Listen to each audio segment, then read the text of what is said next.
আসসালামু আলাইকুম দর্শক। ডাকাতি বা ডাকাত নয়, আপন একমাত্র ছোট ভাইয়ের হাতে খুন হয়েছে বড় ভাই এরশাদ। খুনি একমাত্র ছোট ভাই মঞ্জুর আলম চট্টগ্রাম সিনিয়র ম্যাজিস্ট্রেট আদালতের বিচারক শাহরিয়ার ইকবালকে খুনের দায় স্বীকার করে আজ মঙ্গলবার বিকেলে স্বীকারোক্তিমূলক জবানবন্দি প্রদান করেছে। প্রিয় দর্শক, সে গড়ে আপনাদেরকে আবারও নিয়ে এসেছি যেই ভবনের ছাদে নির্মম নৃশংসভাবে খুন হয়েছে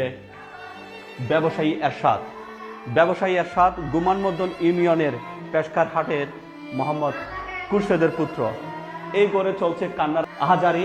একমাত্র স্ত্রী স্বামীর সে ছবি দেখে দেখে কান্নায় ভেঙে পড়ছে। আপনাদেরকে সেখানে নিয়ে আসছি। একমাত্র মেয়ে মিম আর স্ত্রী আহাজারি করছে। যে স্বামী কিনা কালকে রাত্রেও এই ঘরে জীবিত ছিল, যে একমাত্র কন্যা সন্তান কালকেও বাবার কাছে ছিল, বাবা তার জন্য খাবার নিয়ে আসতো, চট্টগ্রামের বাসায় বসু বলতো। আজ সে কন্যা সন্তান জানে না যে তার বাবার বেঁচে নেই।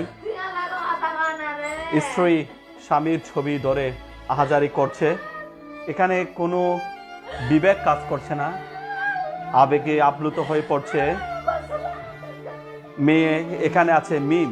এই মিমের নামেই মিম কসমেটিক্স নামে একটি ব্যবসা প্রতিষ্ঠান পরিচালনা করত কাছারি সড়কে, যাকে ছবিতে দেখতে পাচ্ছেন খুন হওয়া এরশাদ। আর এই এরশাদকে খুন করেছে, আপনাদেরকে যদি দেখায়, এই ভবনের পাশেই সে এরশাদের ভাই খুনি মঞ্জুর আলম বসবাস করত। গত শুক্রবার বিকেলে মঞ্জুর আলম এখানে আসে ভাইয়ের সাথে। আপনাদের যে ভবন থেকে যুক্ত করেছি সে ভবনটা নির্মিত হয় আজ থেকে 5 বছর আগে। এবং গত রাত্রে আমি যদি আপনাদেরকে একটু দেখাই, এখানেই তারা দুই ভাই বসে দুধ পান করছিল, এখানে কমলা খেয়েছিল। বিজ্ঞ বিচারকের কাছে যে স্বীকারোক্তিমূলক জবানবন্দি প্রদান করেছে সে কথাটুকু একটু আপনাদেরকে বলতে চাই। মঞ্জুর আলম সে পুলিশের ভাষ্যমতে, থানা পুলিশের পরিদর্শক তদন্ত রাজেশ শর্মা আমাকে যেমনটা জানিয়েছেন, সাব ইন্সপেক্টর মুজাহিদ যেমনটা জানিয়েছেন, যে মঞ্জুর আলম দীর্ঘদিন ধরে তার একমাত্র বড় ভাই এরশাদের উপর ক্ষুব্ধ ছিল। এই ভবন বাঁধার জন্য সে যে পরিমাণ টাকা দিয়েছিল, তার ভাই খুন হওয়া এরশাদ সে পরিমাণ টাকা দেয়নি, এবং সে নাকি বিভিন্ন সময় টাকা দিলেও টাকার সঠিক হিসাব পায়নি। যার কারণে সে মঞ্জুর আলম ভাইয়ের উপর ক্ষুব্ধ হয় এবং তাকে খুন করার পরিকল্পনা করে। গত রাত্রে তারা দুজন বসে এখানে চা পান করেছিল এবং এক সময় বিল্ডিংয়ের ছাদে একটা আওয়াজ হয়েছে। এই কথা বলে বড় ভাইকে বলে যে তুই একটু গিয়ে দেখতো ওখানে কেউ আসছে কিনা, এখন সেখানে নিয়ে যাব আর আমার কথাগুলো আপনারা শুনেন। সে যে কথাটা বলেছিল, তখন বড় ভাই এই সিঁড়ি হয়ে উপরে উঠে পিছনেও নাকি সে মঞ্জুও এখানে আসে। ঠিক এখান থেকে অল্প দূরে যেখানে আপনারা দেখতে পাচ্ছেন, এই যে এখনো ছোপ ছোপ রক্ত রয়েছে, এখানেই খুনি মঞ্জুর আলম তার একমাত্র বড় ভাই এরশাদকে গলা কেটে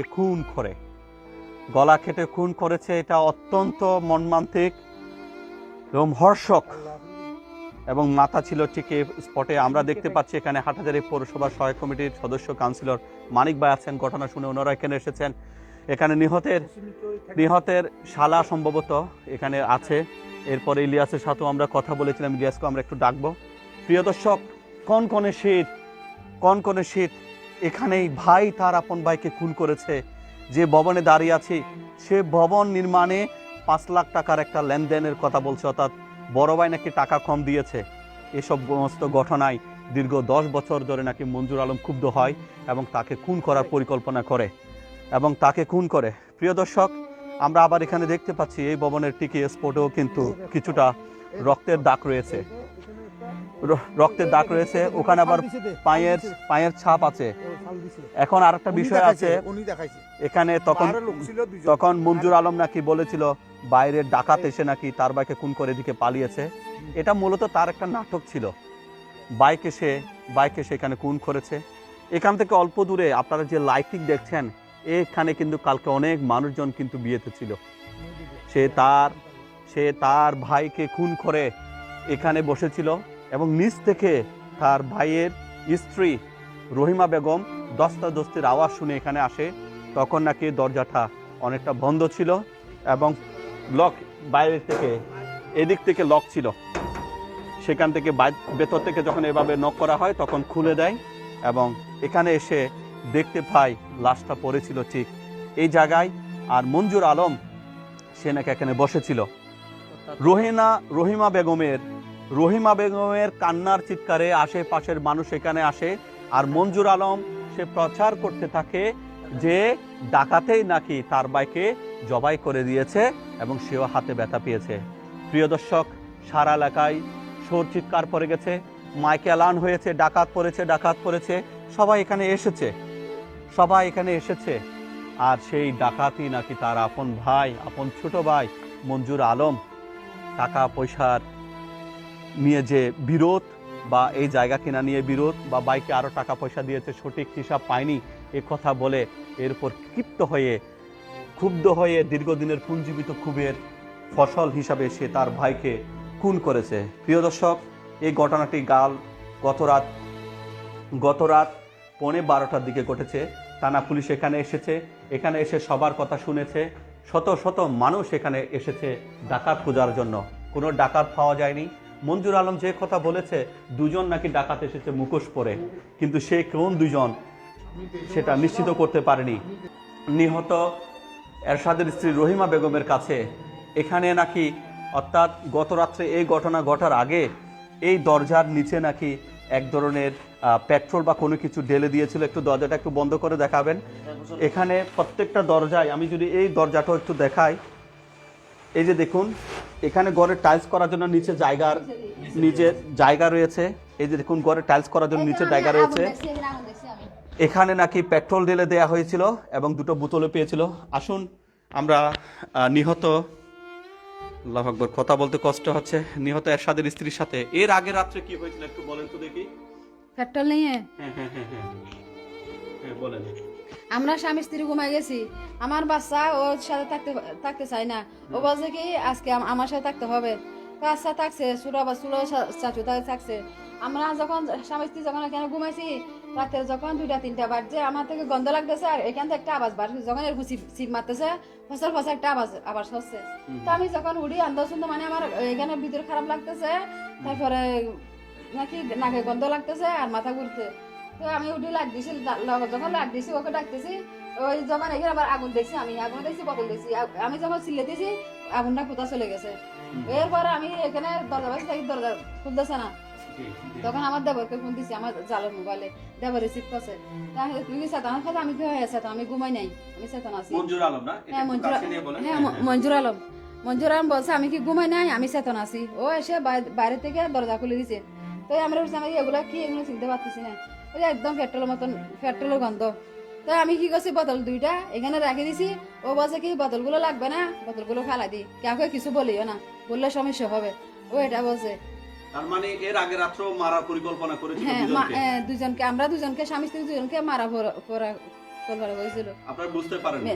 আমরা বুঝতে পারিনি। গত রাত্রে কি হয়েছিল একটু বলেন তো দেখি।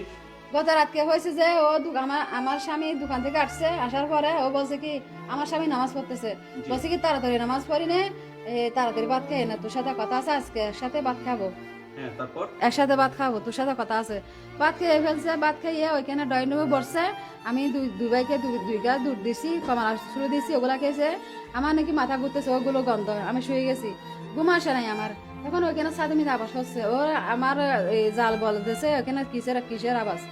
তখন আমরা যাই দেখতেছি দরজাটা বান্ধা ছিল, যখন আমি ডাক দিছি দরজা খুলে দিছে। ওখানে যাই দেখতেছি আমার স্বামী পড়ে থাকছে, আমার ভাই আমার বিছানা লাইট নিয়ে গেছে, সার্চ লাইট নিয়ে গেছে, ইলিয়াসে। তো তখন দেখতেছি আমার আমার স্বামীকে জবর করে রাখি দিছ কেন? ও বলছে কি কে আমার ভাইকে মারবে, আমি বলছি কি কে মারে, তুই মাসে মঞ্জু মাসে আমার ভাইকে মঞ্জু জবর করে দিছে। এতটুকুর মধ্যে ও কোনো চিল্লাফালা করতেছে না। আমি যখন চিল্লাফালা করতেছি চারিদিকে সব লোকজন এসে দেখতেছে আমার স্বামীকে। কেন আপনার ছেলে স্বামীকে খুন করেছে বলে মনে করেন? কেন এই মানে এই সম্পত্তি নিয়ে, গণ নিয়ে, টাকা পয়সা লেনদেন নিয়ে অনেক আগে থেকে এরকম কেনাকেনি। ও বলছে কি এই বেশি দিছে, এ বলছে এ বেশি দিছে। ও অনেক আগে থেকে বলতো কি ওকে নাকি গুস্তার বাগ বসাবে, ওকে নাকি মৃত্যু করবে, ওর ওকে নাকি বিধবা বানাবে, এরকম বলতো। সবসময় এরকম বলতো, এটা আমার ঘর। ও বলতো এটা আমার ঘর, ও বলতো এটা আমার ঘর। সবসময় আমার স্বামীকে নাকি ভয় দেখাইতো। তো আমার স্বামী তারপরে কিন্তু ভাইকে অনেক বিশ্বাস করতো। তারপরে ভাই যে এরকম আমার স্বামী জানে না, কিন্তু আমি অনেকবার বলছি আমার স্বামী বিশ্বাস করে নাই। কালকে যে ঘটনা ঘটাবে বুঝতে পারেন নাই? হ্যাঁ, এটা যে করে আমি বুঝতে পারি নাই। তো এই যখন ওরা পার্সোনাল কথা বলবে, আমি আর কেন যাবো এখানে? আমি যদি যাই ওরা বলবে যে কি তুই কেন আসছিস এখানে, আমি যাই নাই। আর আমি যাইলে ওদের ডিস্টার্ব হবে। তো এই আমার স্বামীকে যে সাদে নিয়ে অনেক মনে হয় কেন ঝগড়া হয়েছে, আমি তো জানি না। সাদে নিয়ে আমার স্বামীকে খুন করে দিছে। এখন পুলিশকে কি বলেছে, আদালতে কি বলেছে সেটা জানেন? অর্থাৎ নিহত মঞ্জুর আলম আদালতে স্বীকারোক্তি দিয়েছে আপনার স্বামীর উপর নাকি দীর্ঘদিন ধরে ক্ষুব্ধ ছিল। হ্যাঁ, গত রাত্রে নাকি বলেছে যে চোর আসছে মনে হয়, দেখেন আপনার স্বামী নাকি উপরে উঠে পেছনে না। পেছনে গিয়ে নাকি না, মঞ্জুর আলম- সেটা মিথ্যা, না, সেটা মিথ্যা। অর্থাৎ সে বলেছে, অর্থাৎ আপনার স্বামীকে বলছে ছাদে মনে হয় চোর আসছে। এই কথা বলে আপনার স্বামী যখন উপরে উঠে আমার স্বামীকে এরকম করে নিয়ে গেছে, পরবর্তীতে জবাই করে দিয়েছে। সেটা স্বীকার করছে, সেটা জানেন আপনি? সেটা তো আমি জানি না। আদালতে সেটা স্বীকার করেছে হ্যাঁ, আজকে। করছে। তখন এরপর আমি চাই যত স্বীকার করছে আমি ফাঁসি চাই। মেয়ে কি, আপনার মেয়ের অবস্থা কি? আমার মেয়ের অবস্থা, আমার মেয়ে এখন আমাকে বলতেছে আমার আব্বু কোথায়। আমার আব্বুকে তো কবর দিয়ে দিছে। আমার আব্বু আমার জন্য প্রতিদিন মানে ললি নাস্তা আনে, বসু আনে, আজকে আনে না কেন? আমার আব্বু কোথায়? আমার মেয়ে আজকে 2 দিন খানা পিনে কিছু খাই নাই। আমার আব্বু আমার সাথে কিছু আনে না আমার জন্য। ভয় হয়, এখনো ভয় হয়? এখনো ভয় হয়, এখনো ভয় হয়। কি এখনো চান ভয় আপনি, হয়। কি চান? আমি কি চাই? আমি ফাঁসি চাই, প্রিয় আমি দর্শক- ফাঁসি চাই। প্রিয় দর্শক, আপনারা শুনতে পাচ্ছেন এখানে যিনি কথা বলছেন তিনি এরশাদের স্ত্রী। স্বামী স্ত্রী যেই বেডে এখানে ঘুমিয়েছিল গত রাত্রেও এখানে ছিল, আজ সে স্বামী চলে গেছে পুকুর পাড়ে। আর এখানে যে ছোট্ট কন্যা সন্তান এখানে রয়েছে, এই যে দেখতে পাচ্ছেন। তোমার আব্বু কোথায় জানো? আব্বু কোথায়? আব্বু কোথায় জানো? বলো কোথায় আব্বু কোথায়? কোথায়? বলো। মেডিকেলে। আব্বু বস্তু আনছে? তোমার জন্য বস্তু কে আনবে, খাবার কে আনবে জানো? প্রিয় দর্শক, যে কন্যা সন্তানকে দেখতে পাচ্ছেন সেই মিম, তার নামে মিম কসমেটিক্স নামে একটি প্রতিষ্ঠান চালিয়েছে। এই ঘরের এই দিকে থাকে এরশাদ, অর্থাৎ মরহুম খুরশেদ আলমের 4 মেয়ে 2 ছেলে। এরশাদ হচ্ছে বড়, মঞ্জুর আলম হচ্ছে ছোট। এই ভবনটা 2 ভাইয়ের অর্থায়নে তৈরি করা হয়েছে। অত্যন্ত সুন্দর একটি ঘর।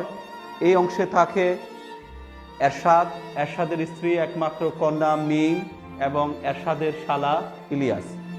এই অংশে থাকে এরশাদের মা, ওখানে ঘুমাচ্ছেন। আর এই রুমে থাকে, পাশে একটা রুম আছে, সেই রুমে থাকে মঞ্জুর আলম। প্রবাস থেকে এসেছে।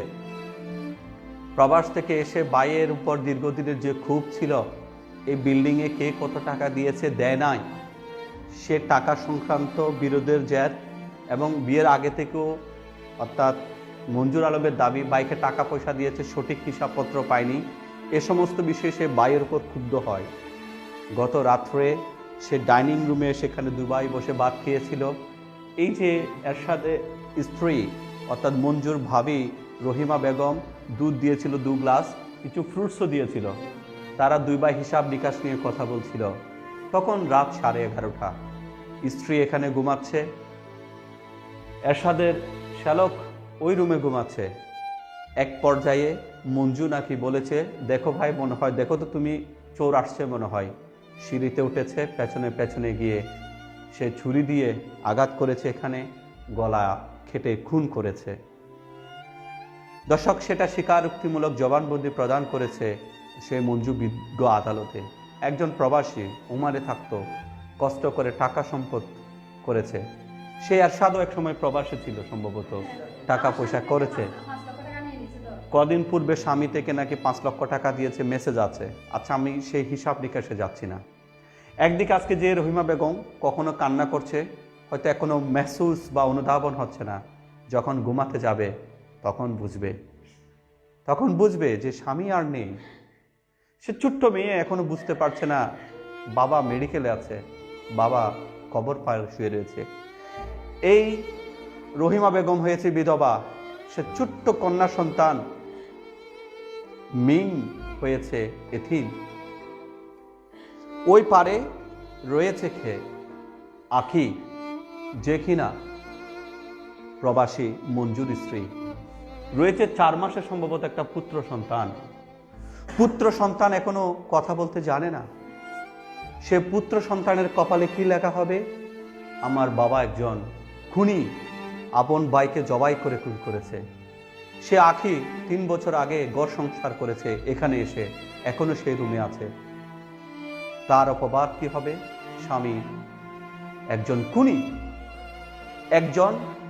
খুনির স্বামীর উপাধি নিয়ে এই সংসারে থাকবে।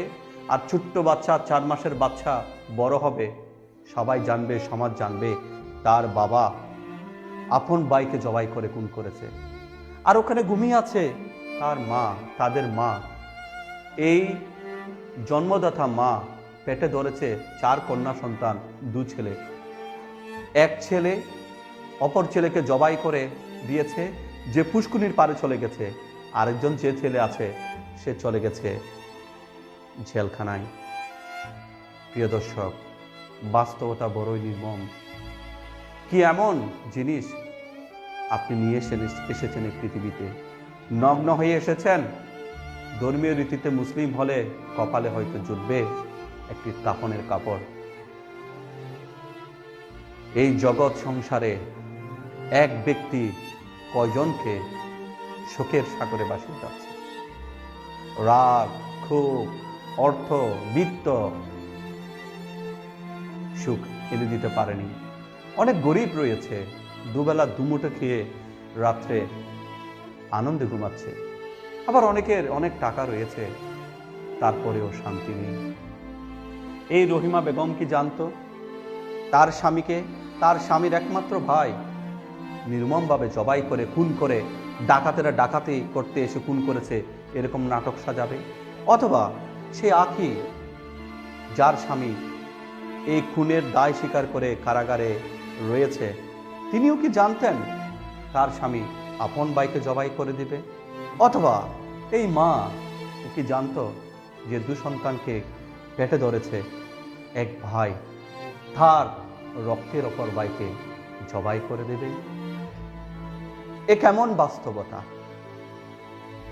এর আলটিমেট রেজাল্ট কি? বিচার হবে। বিচারিক প্রক্রিয়ায় হয়তো লবিং করে বেরিয়ে আসতে পারে, অথবা কোনো এক সময় হয়তো শোনা যাবে ফাঁসি হয়েছে। তারপরও কি সমাজ থেকে এই খুন, এই হিংসা, এই বিদ্বেষ দূর হবে? আমি জানি না সেই রহিমা বেগমের সাথে আখি বেগমের সম্পর্ক কেমন, সম্পর্ক ভালো নাকি খারাপ, একটু মুখে শুনে নি। আপনার দেবরের স্ত্রীর সম্পর্ক না, কেমন? আমার দেবরের স্ত্রী আছে, আমরা দুজন মানে ভালো। আমাদের মধ্যে কোনো ঝগড়াঝাটি নেই, কিছু নাই, কোনো কিছু নেই। না কোনো কিছু নাই আমাদের মধ্যে, কিছু নাই। দর্শক দেখুন, মানে কতটুকু নির্মম বাস্তবতা। এই মহিলা যদি আজকে হিংসুটে হতো, তখন বলতো যে না, তারা স্বামী স্ত্রী মিলে আমার স্বামীকে খুন করেছে। এই মহিলা এখনো বলছে যে না, আমার দেবরের স্ত্রী ভালো। দেখেন কত সুন্দর, পরের মেয়ে, দুজনেই পরের মেয়ে। এমন না যে 2 ভাই একই শাশুড়ির মেয়েকে বিয়ে করেছে। 2 ভাই একজনের বিয়ে হয়েছে, মঞ্জু বিয়ে করেছে এই এলাকা থেকে, আর এরশাদ বিয়ে করেছে ফটিকছড়ি থেকে, বুজপুর থেকে। অথচ এই রহিমা বেগম আর আখি বেগম তারা বলছে তাদের মধ্যে ভালো সম্পর্ক। ওখানে মা হয়তো লাঠির ভর দিয়ে ওখানে চলছে। আজকে ভাই ভাইকে খুন করে সে খুনের অভিযোগ, খুনের দায়টা ডাকাতদের উপর চাপিয়ে দিতে চেয়েছিল। সমাজের লোকজনও কিন্তু এখানে এসেছিল ডাকাত ধরার জন্য, আর বাস্তব ডাকাতকে আপন ভাই। দুই ভাইয়ের বিল্ডিং হয়েছে, দুই ভাইয়ের দুই ঘরে, এক ঘরে কন্যা সন্তান, মিম কসমেটিক্সের স্বত্বাধিকারী এরশাদের মেয়ে, একমাত্র মেয়ে মিম, আর অপরদিকে সে প্রবাসী ভাই মঞ্জুর পুত্র সন্তান 4 মাসের। আসুন ঘৃণা পরিহার করি। কি এমন জিনিস নিয়ে এসেছেন পৃথিবীতে যে ভাইকে ভাই খুন করতে হবে? ওখানে বাবাকে খুন করে বসে রয়েছে আপন দুপুত্র সন্তান।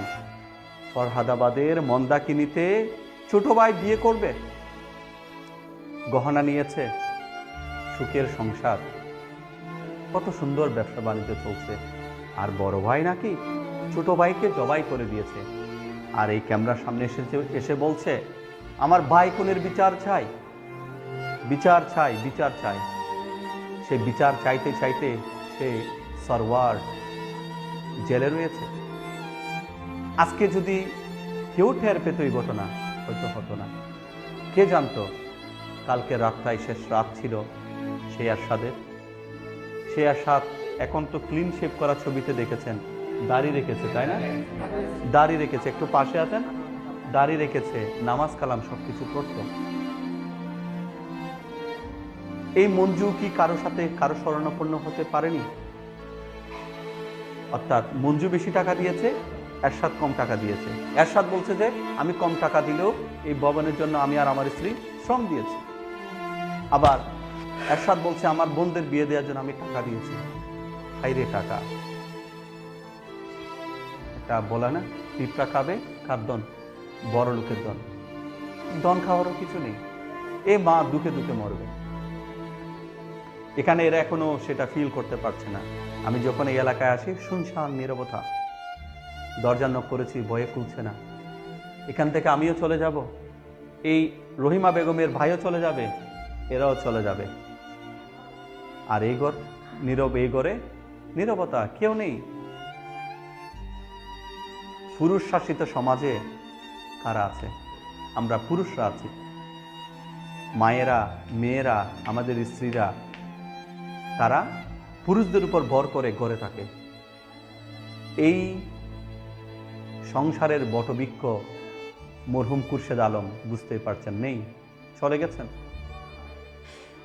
তারপর এরশাদ, প্রবাস থেকে আসা মঞ্জু।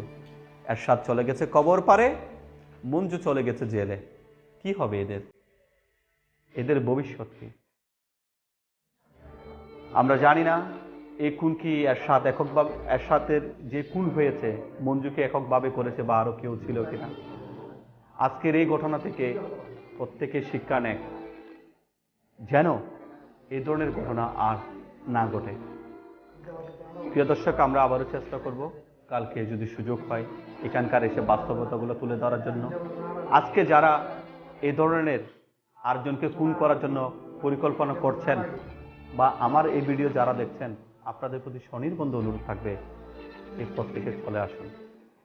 খুন করে কেউ বাঁচতে পারেনি। একজন খুনি যতই শক্ত মানের সে খুনি হোক না কেন, সে কাউকে খুন করে কিন্তু শান্তিতে ঘুমাতে পারবে না, কোনো অবস্থাতেই পারবে না। এরশাদ শিকদারও অনেক খুন করেছিল, বাঁচতে পারেনি। হয়তো দেরিতে অথবা শীঘ্রই রেজাল্টটা হয়েছে। খুনি কিন্তু বাঁচতে পারে না।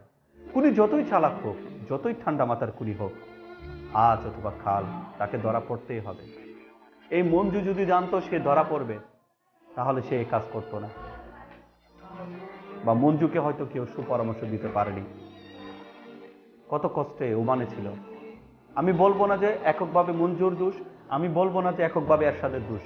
কি এমন বিষয় যার কারণে ভাইকে খুন করে ফেলতে হবে? এটা কি কোনো সমাধান? আর যারা বলছেন এটাই সমাধান, তাহলে দেখুন এই পরিবারের কথা। উত্তর চট্টগ্রামের হাটহাজারী উপজেলার উত্তর মিরের কিল এই নূরজাহান ভবন, যাদের আসল বাড়ি গুমানমদ্দন ইউনিয়নের পেশকারহাট এলাকায়, অনেক কষ্টে তারা হাটহাজারী বিভিন্ন স্থানে ছিল, টাকা পয়সা জমিয়ে জায়গা কিনে এখানেই করেছিল ভবন। স্ত্রী এসেছে, তাদের গর্ভে সন্তানও এসেছে, মাও আছে, হয়তো সুখ সবকিছু এসেছে, ভবন হয়েছে, আসলে কিচ্ছু হয়নি, সবকিছু গেছে। এরকম কোনো ফ্যামিলির ক্ষেত্রে আর কোনো ঘটনা যাতে না ঘটে। প্রিয় দর্শক, সর্বশেষ মানিক ভাই কালকে এখানে এসেছিলেন, অনেক মানুষ এসেছিল, ডাকাত করেছিল বলছে। এই ঘটনা দেখে আপনি একসময় ছাত্র রাজনীতি করেছেন, আপনার মনটাও কি কেঁপেছিল? আর এখানে যারা আসছিল তাদের মনের অবস্থা কি হয়েছিল একটু বলেন। আমি রাত শেষ মনে হয় রাতের 12টা। আমাদের এখানে একটা বিয়ে ছিল, আমরা বিয়ের অনুষ্ঠানে 11:30 বাজে বাসায় গেছি। বাসায় যাওয়ার পরে কাপড় চোপড় বদলছি, এই সময় একটা ফোন দিতেছে আমার কাছে, ওই বিয়ে বাড়ির থেকে ফোন দিছে, বদ্দা বদ্দা ওনার পাড়া ডাহাইতেছি, দুও মানুষ মারি ফেলি, কোত্তার উপর দিয়ে ফিঁদে কোট্টা এমনি ঘর দিয়ে দিছি দুধ দেওয়ার পর আমি মসজিদে গেছি, মসজিদকে ডাকছি ম্যাগি বলার জন্য, ডাকাতে আসছে, 2টা লোক মারি ফেলেছি। এরপরে মাদ্রাসায় গেছি, মাদ্রাসার হুজুরকে ডাকছি, ডাকার পরে আমি একটা সিএনজি পেয়েছি, সিএনজি নিয়ে আমাদের এমনি মুন্সির বাড়ি আছে না, মুন্সির বাড়ি দিয়ে এখানে আসছি। আসার পরে আমি এদিকে ঢুকছি, ঢোকার পরে এই যে মঞ্জু এখানে বসে বসে এই জায়গাতে বসে বসে কাঁদতেছে, ওনার গায়ে সারা গায়ে রক্ত। তখন আমি কেউ লাশ কই কত উপরে গেছি, এখানে যাইয়ে দেখছি যে এই পাশে গলা কাটা রক্ত। এর 5 মিনিট পরে ওনার স্ত্রী গেছে এখানে, আমি তো চিনি না ওনার স্ত্রী। যাওয়ার পর উনি পাশে বসে কাঁদতেছে, তো সবাই বলতেছে ওনার স্ত্রী। উনি আতিককে একটা কথা বাইর করলো, কেউ মারে নাই আমার দিয়রে, আমার স্বামীকে মারছে, কেউ মারে নাই আমার স্বামীকে দিয়ে মারছে। আমার একটা মনে বোধ আসতে এসে গেছে। আসার পরে উনি ছিলাম মনে, ওনারা বলছিলাম তোমার এটাকে নিয়ে যাও, ঠিক আছে? আমি বলছিলাম তুমি আমার খেয়াল করো না, এটা আমি লুঙ্গি পিঁধেছিলাম সেই সময়, এটাকে নিয়ে যাও। ওনারা কিছু আনছে, আনার পর উনি মুসা গেছে, হ্যাঁ স্ত্রী, হ্যাঁ ওই টাঙ্গির এখানে, হ্যাঁ বিয়ে টাঙ্গির এখানে এখান থেকে আনা করে এটা ওস টোস করে নেওয়ার পরে ওই এখানে যে মঞ্জু বসছে 5 মিনিট পর উনি উঠছে, উনি উঠি বাইয়ের ফাঁসা যাই এবারে কাঁদাকাঁদি করতেছে। আবার কান্দার ডিজাইনটা আমরা বুঝতেছি, আমরা সালিশ বিচার করি, আমরা বহু কিছু বুঝি, সন্দেহজনক কান্দা। ওনার চোখে পানি নাই, উনি কাঁদতেছে, হ্যাঁ। তো ওনার তো আমি প্রচার করতেছি এখানে কি হয়েছে, কথা আমারও চুরি দিয়ে খুব দিছে, আরে তোমারও চুরি দিয়ে হুক দিলি, চুরি খুব দিলি এইবে পারিব, না এটা বাজিব, এটা কেন বাজিব, আমি মনে একটা দাঁড়ানা। এরপর দি আমি তো ওইখান থেকে বাড়িঘাটা থাকতে পুলিশ র্যাব সবাই ফোন করছি, আমি যারা পাইছি তারা ফোন করছি, এলাকার মানুষেরও ফোন করছি। তখন প্রশাসন আসলো, ফার্স্ট পুলিশ আসলো এসআই মঞ্জু আসছে, হুমায়ুন আর মুজাহিদ, এরা আসে উঠে। আমি হুমায়ুন বারে বলছি এখানে ভাই এত তকদির মজদির করার দরকার নেই, এখানে মূল ঘটনা ওনার স্ত্রী বলছে ওনার দিয়ে বিয়ার মারছে। হ্যাঁ, তখন এখানে ফুটোফুটি শুকিয়ে গেছে, ফুটাফুটি তখন এখানে 100-200 মানুষ হবে না, রাস্তাঘাটে ছাপের উপরে। এখানে এটা ওনার খান্দর বৈরফি, ওনার ভঙ্গিমা দেখে আমাদের সবার কাছে সন্দেহ আসতেছে, সন্দেহ আস্তে আস্তে মানুষ আস্তে আস্তে চলে যেতেছে। হ্যাঁ, রাত প্রায় 2:30-3টা বাজছে, আমরা 2-4-5 লোক আছি, আর কেউ নেই। তারপর আমি আর একটা লোক আবেচ্ছা ফুলের ওই মেরিজ মহল এফ অফিস থাকে মালিক মেরিজ মহল ইয়াসিন ভাই আসছে, উনি সহ ওনারা। আবার আমি একটা কতটুকু বাড়াই দিছি, গাড়ি একটা সিএনজি একটা ঠিক করে বাড়াই দিছি। মানে এখানে যেহেতু একটা ছোট বাচ্চা একটা বুদ্ধি হয়, মঞ্জুর বৌরফি দেখলে বুঝবে যে এই উনি খেয়ে এটা সে। হ্যাঁ, আমরা বুঝে গেছি, আমি প্রশাসন র্যাবকে বলেছি আপনারা এখানে কে করে, আপনার ওরে শেষ। এখানে একটু এরা প্রশাসনিক কাজকর্ম, এখানে নামছে সহজমারি সার্টিফিকেট চাইছে, স্বীকার করেছে কিন্তু খুন করেছে সেটা। এই যে একজন খুনি খুন করলো, তার চেহারায় সেটা কি হয়েছে, ফুটে উঠেছে। ওনার তো চকুর ফানি নাই। আর ভাই যে সময় আমি লাশটা দেখলাম, আমি নিজে তো হতভঙ্গ, যেই ছেলেগুলো লাশ দেখছে আমার সকালে বলতেছে কে ঘুমাইতে পারে না, মানে কেউ মার সাথে এরকম ছেলেরা মার কাছে চলে গেছে, ডরে ভয়ে মার কাছে চলে গেছে, ভয় রাখছে, সারা রাত ঘুমাই নাই। আর ভাইকে ভাই আমার ছেলেও আসছে, আমার ছেলেও ঘুমাই না, আমার আম্মার সাথে যাই ঘুমাইছে, ওনার রুম থেকে যাই আমার আম্মার সাথে সারা রাত ঘুমাই না, সেরকম সবাই। একজন সহায়ক কমিটির সদস্য হিসেবে এই ঘটনায় আপনি কি চান? আমি ওনার দৃষ্টি ওনার ফাঁসি চাই। আমার এরা হলো আমাদের এলাকার 5 বছর পর্যন্ত এখানে আসছে মিয়ামান, এখানে আমাদের মিয়ামান, এদের সাথে আমাদের এরকম ওনার ওই এরশাদের সাথে কিছু পৌরসভায় বিভিন্ন সময় মানে ওই ফল্ট ইন্টারেস্টের ব্যাপারে একবার গেছে আমার মনে পড়ে আমার কাছে। লোকটা কেমন ছিল? ভালো, এখানে সব লোকে বলতেছে উনি 5 ওয়াক্ত নামাজ পড়তো, ওনারা যদি কেউ মারতো উনি রোজায় রাতে 3টা 3:30 বাজে দোকানদারি করে টাকা পয়সা নিয়ে আসতো।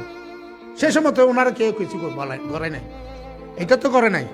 সবাই বলতেছে এখানে ওনার মতো একটা লোক, আর উনি বড় ছোট সবার দেখলে সালাম দেয়। এটা এলাকার মানুষ। এখানে একটা মসজিদ আছে অন্ধকার পাড়া, এই মসজিদে নামাজ পড়ে। এখন আমি ওনার মঞ্জুর ফাঁসি চাই, আমার এলাকাবাসীর 8 নম্বর ওয়ার্ডের পক্ষ থেকে মানে ওনার ফাঁসি চাই। আর কেউ যাতে এই ধরনের ঘটনা এই যেন এই ধরনের কোনো কাজ এখন মহিলাদের বলতেছে, আমরা আগে শুনছি কোন নাজিরহাটে মন্দাগিনিস সরকার হাটে ছেলে বাপরে মারি ফেলেছে, আজকে শুনলাম আমাদের এলাকার মেয়েরা বলতেছে, মহিলারা আমাদেরকে বলতেছে, এটা আজকে ঘরে দেখলাম। ধন্যবাদ মানিক ভাই। প্রিয় দর্শক, কথাগুলা শুনেছেন, প্রত্যক্ষদর্শী ছিলেন, অর্থাৎ ঘটনার সময় নয়, পরে এসেছেন। আমার সে লাশ দেখার সৌভাগ্য হয়নি। একটা কথা বলি, আমার সাথে আজকে ক্যামেরার পিছনে যে আছে আবার একজন সহকারী সজীব, তাকে নিয়ে আমি আজকে লাইভ করছিলাম। সে রক্তগুলা দেখে সেও প্রায় অজ্ঞান হচ্ছিল, এরকম একটা অবস্থা, অত্যন্ত মর্মান্তিক। তো যাই হোক, এই মেয়ে বড় হয়ে উঠুক। আর এই রহিমা বেগম বলছে দেবরের স্ত্রীও কিন্তু ভালো সম্পর্ক তার সাথে, সে সন্তান আল্লাহ জানে এই কলঙ্কের দাগ কবে মুছবে। একটু মা কিছু বলতে চাচ্ছে, মা বলেন। বৃদ্ধাশ্রম ফাঁসি খেলে দিবে, এখন বিষয় করে না, ফাঁসি খেলে দিবে। আর বৃদ্ধাশ্রম আর কোনো ফালিব, আর কোনো ফালিব। যখন তো বুদ্ধিও আছে না, বুড়ো হইল দুঃখিত হইল দুঃখ আছে হইল নইলে বৃদ্ধা ছবি আর কোনো ফালিব। জায়গা দিয়ে ফাঁসি ফাঁসি খেলে দিতে বিচার মাস না, এখন বিচার মাস না বাজে আগে কই না হয় আগে কই তোমার মহত্ব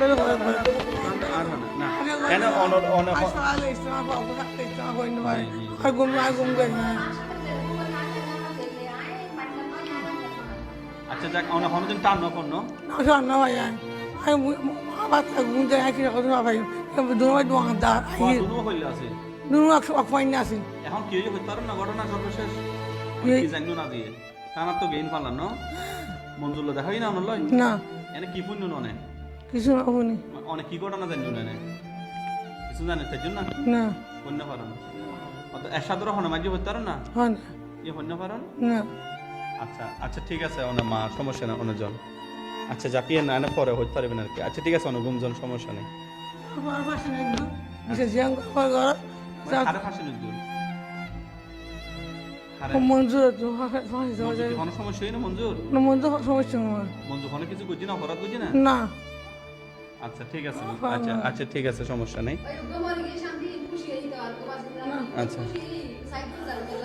আচ্ছা আসলে থাকলে তোকে মাইফা আছে সাহেব আছে সাহেব দুই সরকার থেকে রাখিতে আচ্ছা আচ্ছা ঠিক আছে। আচ্ছা এই মা এখনো জানে না কি হয়েছে। প্রিয় দর্শক আর কথা বাড়াচ্ছি না, কালকে ইনশাল্লাহ আমরা চেষ্টা করবো আবারও হয় আমাদের হাটহাজারী দর্পণ অথবা চট্টগ্রামের দর্পণ পেজ থেকে আপডেট দেওয়ার জন্য। ভালো থাকুন, সুস্থ থাকুন, নিরাপদে থাকুন, রাগ ক্ষোভকে নিয়ন্ত্রণ করুন। এই ধরনের ঘটনা যাতে আর কোথাও পুনরাবৃত্তি না ঘটে সে প্রত্যাশায় বিদায় নিচ্ছি। আবারও প্রয়োজনীয় আপডেট জানিয়ে দেওয়ার চেষ্টা করব। আসসালামু আলাইকুম।